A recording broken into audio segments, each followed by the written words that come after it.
just look sergeant, ina so kamun in shigo cikin bara ku samun shi a gadroom. Idan ya ku karya sa na gaya muku kenan. This is an order. Yawuri. Kin banza aikin hofi. Ha, ɗan Fulani. An wani lafiya. Ya shanu. Abu ne ya faru nake so na zo zan faɗa maka. Me kuma ya faru ɗan Fulani? Na kashe rai. Kisa. Amma a rashin shan. Kisa fa kace ɗan Fulani. Har rai biyu uga amma dan Allah dafa min ashe. Na musa jan ba da mu zan kira ka ina zuwa. Aha. Kisa fa kace ɗan Fulani. Wallahi uga a rashin shan ne na kashe. Wallahi. A rashin sani kai kisa. Wallahi. God forbid.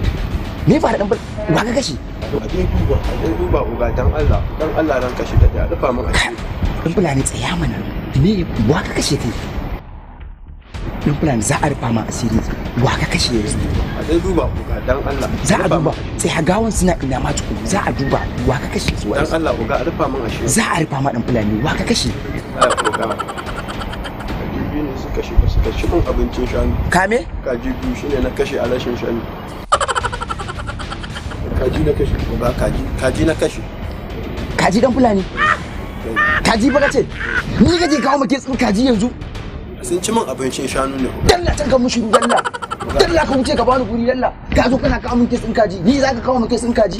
Kai ka duba wannan da Fulani.